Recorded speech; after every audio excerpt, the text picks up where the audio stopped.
few different options. There's an option to do like a black powder coat or keep it a natural finish. And I can see with all my color palettes that the black is too strong based on everything else that's going in here. So it not only helps the client see it, it helps the designer see it.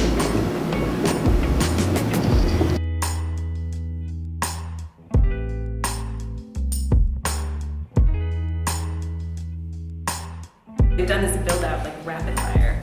So you'll see all the progress, and you can just check it out and make sure, again, everything's in the right order. I was so excited when I had been, I think it was Tuesday that I had been at the site, and then Wednesday when I was going to meet my clients, I just checked in before just to like make sure everything was fine since it was already in the building, and they'd already put the walls up. So it was just, you know, it was crazy how fast these guys work.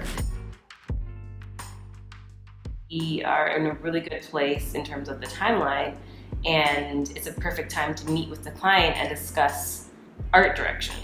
So that's something that we did this week, and I met with Jamie, Rachel, and Stephanie to go over ideas for how we can integrate their branding into the space. Yeah, so I don't know if you remember that initial inspiration image I sent you, like that salon wall images collaged. So Rachel and Jamie were saying that they have lots of work that you guys have previously done for other clients that we can like print out. So the idea is to have like the same color story and framing, and then have a collage of like a salon wall like running across both conference rooms. That's cool. Yeah. We are at the point in the project where we're very far along in the construction phase. The walls are up, the studs are up, the drywall is up, and the electrical H ducts are being worked on currently. So it's the perfect time to meet with the client to go over ways to integrate D&A's culture into the space via artwork. So when we were walking through the space, we did notice that there was an exposed pipe situation in one of the smaller conference rooms where the contractor had basically cut in detail the outline of the pipe. So things like that do tend to happen. We had to just make sure that, you know, I went back and talked to the contractor. We ended up boxing it just so it's nice and clean. But there are things like that where if you don't note pretty much every detail in the space, then the contractors tend to just do what they think looks best, which isn't necessarily the best way to go.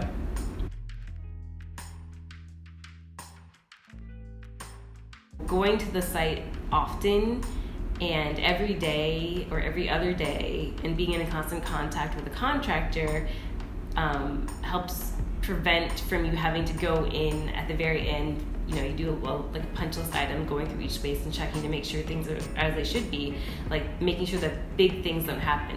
For example, there is the H ducts that went up, and one of them was the wrong orientation. So that was something that we caught on site, which was pretty easy to just kind of, you know, fix, versus if that was something where all the lights, fixtures were up and, you know, the ceiling had been sprayed, it would have been a huge project to do.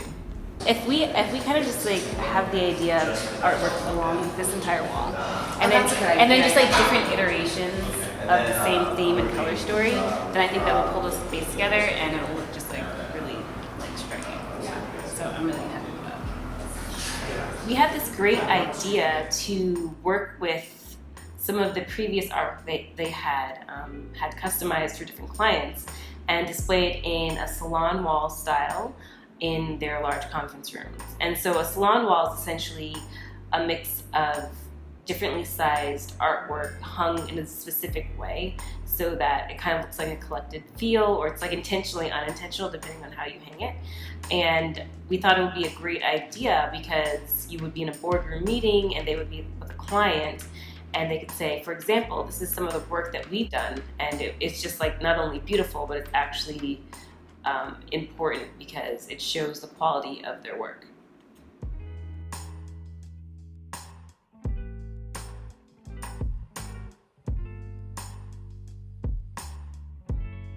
When you are working with a branding agency, a content marketing agency like Day One, you want to make sure that it's obvious that it's part of what they do and it's what they do well. So we want to make sure that the work they have done for other clients is, you know, portrayed in a really interesting and significant way.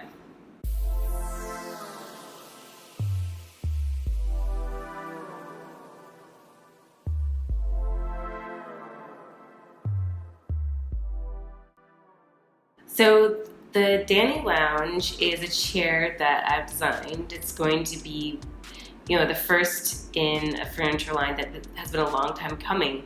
But it came from just working with clients and working with these open offices and seeing the issues that they had with acoustics and not having enough private space, but also, you know, rapidly growing offices not necessarily needing built out private spaces and mobile furniture.